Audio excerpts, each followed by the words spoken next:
Skill is not 99% inspiration and 1% perspiration. It is the opposite. 1% inspiration and 99% perspiration, which is sweating, work.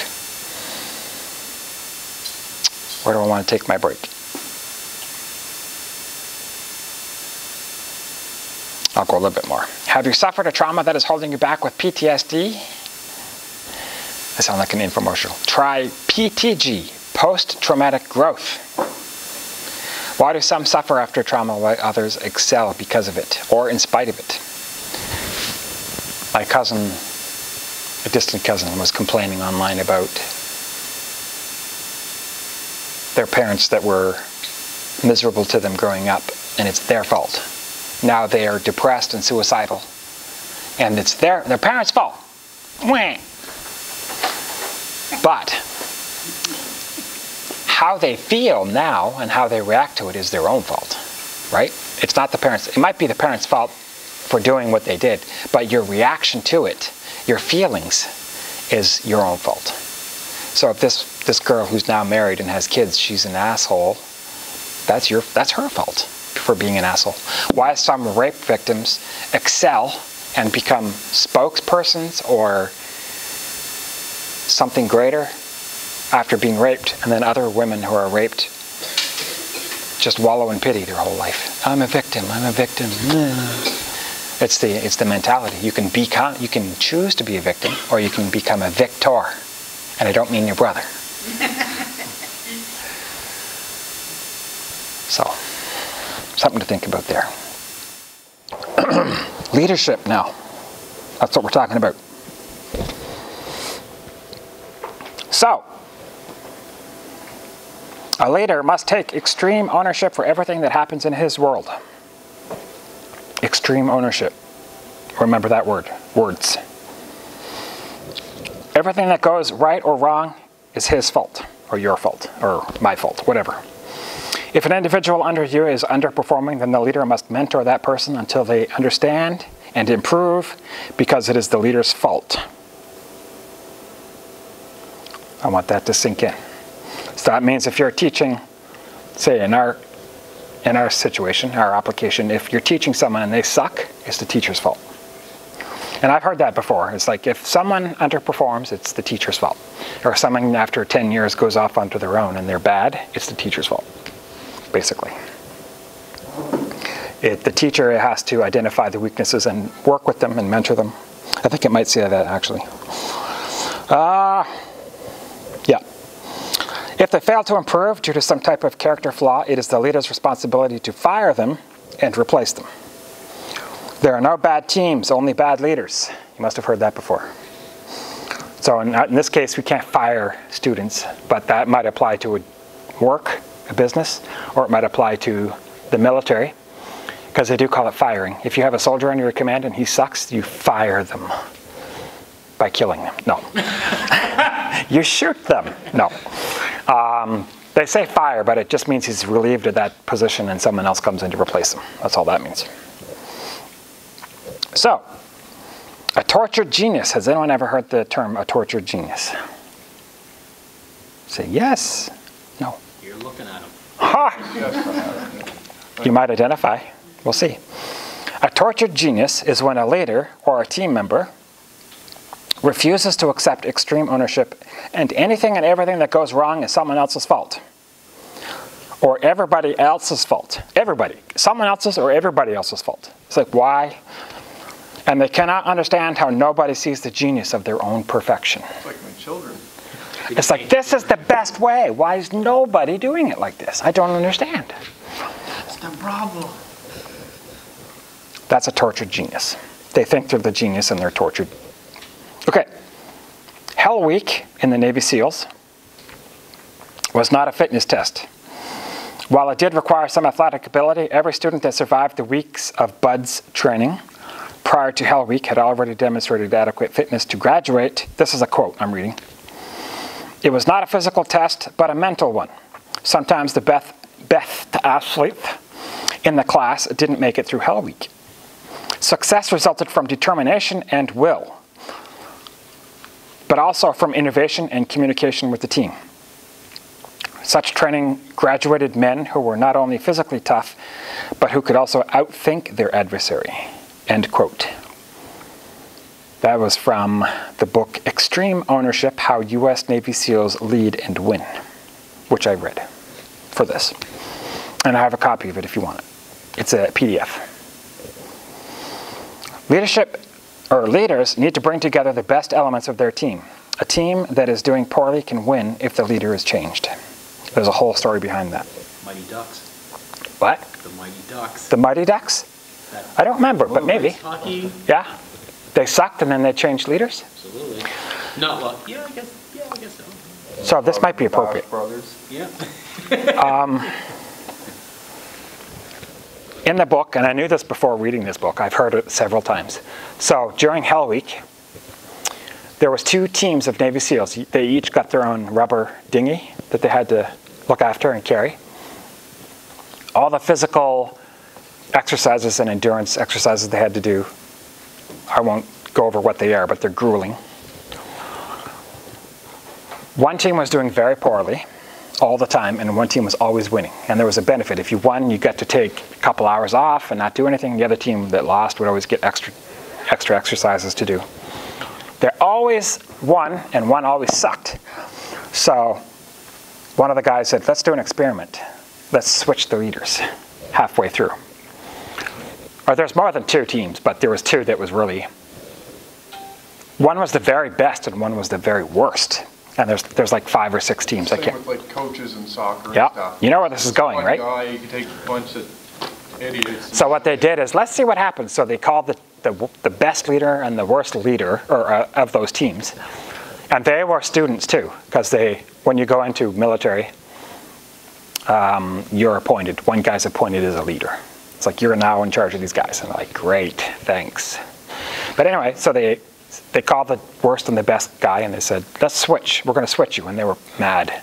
The good guy was happy, or the worst leader was happy because he was going to the good team. But he was the leader of the good team. And the good leader was pissed because he put weeks of work into this team, making them the best, and he went to the worst team. Do you know what happened? I bet you know what happened. It's obvious. So what happened was, the worst team became first place, and the best team became second place.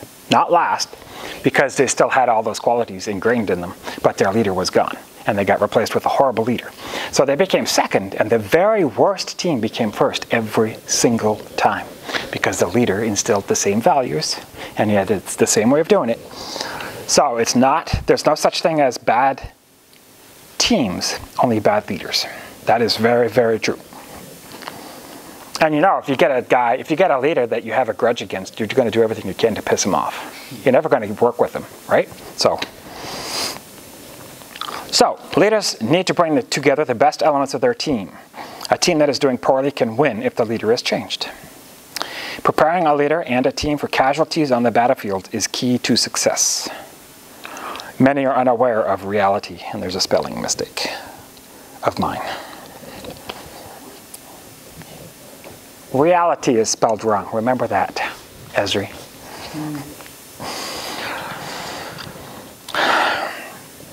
I think that's another reason I like to bring out videos of things that happen on the street.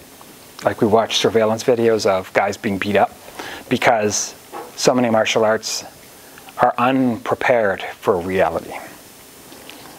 Or you might go 20 years in a martial art and never see a real fight. Like, I don't want to pick on James if he's watching, because he said he was going to watch. But he has said he's never been in a fight in his life, I think he said. I might be wrong, maybe that's the wrong person, and I've been in hundreds, and some in the military. Ask me how many people I've killed. No, we won't go there.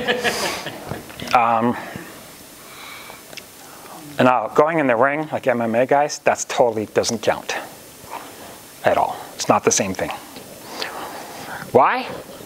Because they have a bunch of rules. And what's not in the street? No rules. No rules. And there's no referee to stop them. And there's no gloves. And there's no ring. You don't have to stay inside of this box or octagon. There are weapons. I downloaded a meme. It was you know, people always complain online about reality fighting. It's not the same, blah, blah, blah. And then this Chinese guy or an Asian guy, and I took a screenshot of it, and it says, "Dear MMA fighters, you'll never survive on the street because knives. Sincerely, everyone who has brains." I'm like, true. And I've always said, if I'm fighting on the ground and a guy's on top of me doing something and I feel a rock, bam, he's dead. I don't care about rules, and I'll worry about the cops after. Basically. You gotta live, right? Yeah. I would totally smash, and I've even said that about nunchucks. If there's nunchucks on the ground and a rock about this big, I'd pick the rock every time. Because I don't know how to use nunchucks. So I'd just pick it, I'd bash him to death with a rock, and I would. Use the stick like you. Oh, you might be able to choke him or something. Yeah. Just like how we do stick training. Oh, yeah, yeah. Just let the other one dangle. Yeah, yeah. Use the stick. Yeah, that's true. Or there's no fairness on the street. It could be 3-on-1. Or there's no good lighting, so you might be fighting in a dark alley and you can't see. Or what else? They might throw sand in your eyes, which is again not fair. But Or have an X-Acto blade at you. yeah, I've had that. yeah. Oh, I took it off. I did have a knife on me. All right. Anyway, so I guess the point of that is we need to be aware of reality. There used to be a website called Mental Zero. You might know it. I think so. No? And it's still out there. It's just really hard to find. Mental Zero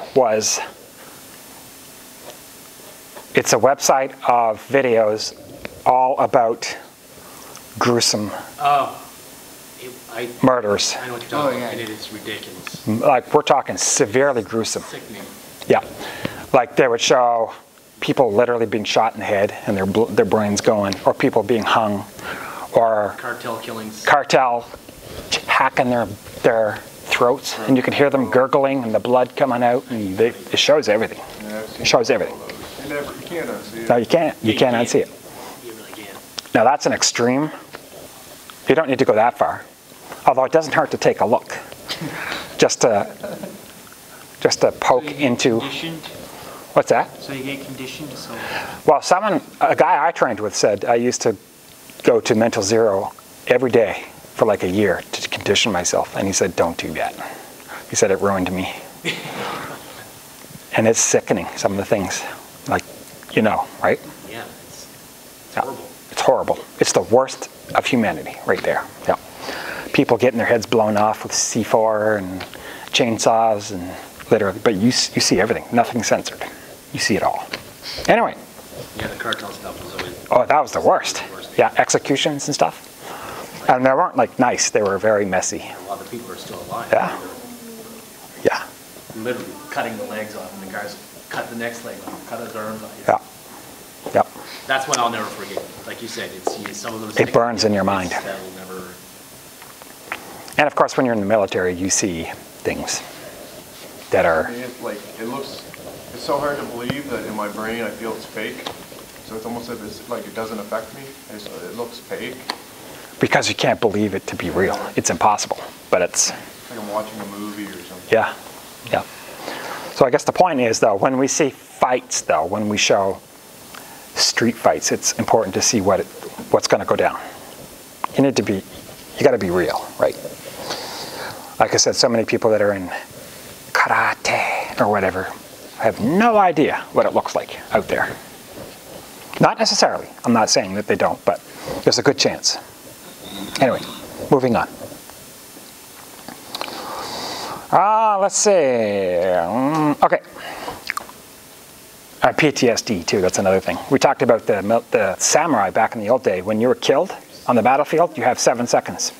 So if you're fatally wounded, you still have 7 seconds to react before you die and pass out.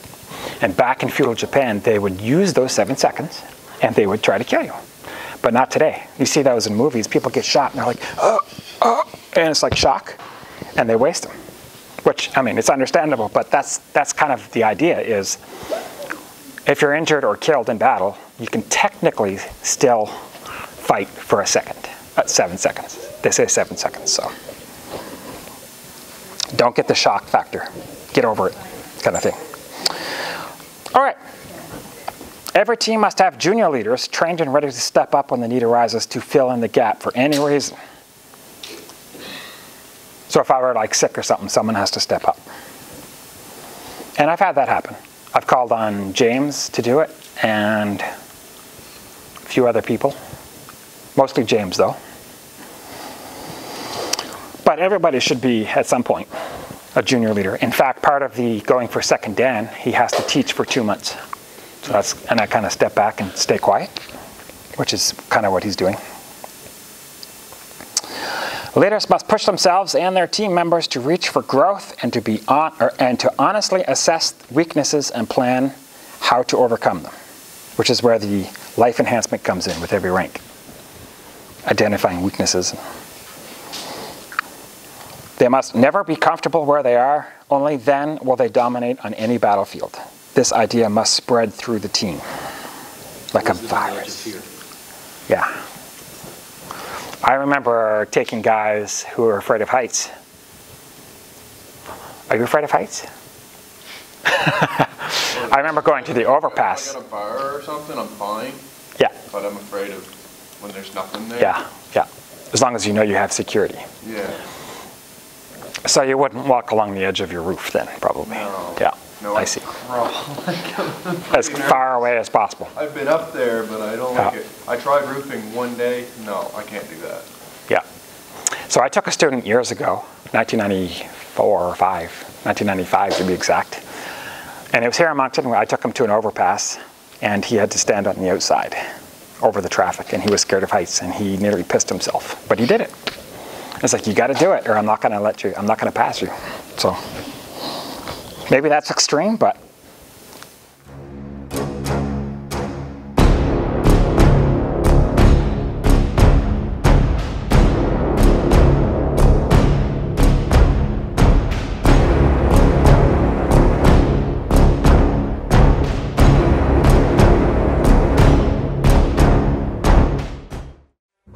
there isn't a single person who hasn't experienced pain, but every pain has its own story.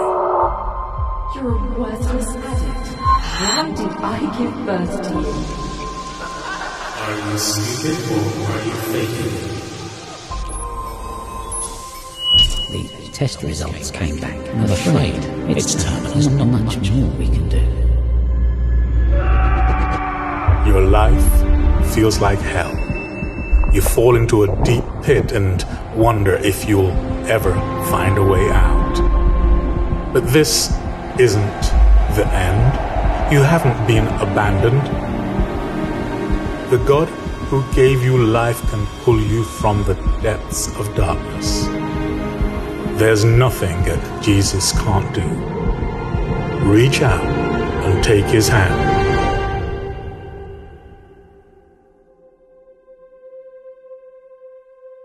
Jesus battled death and defeated it for you.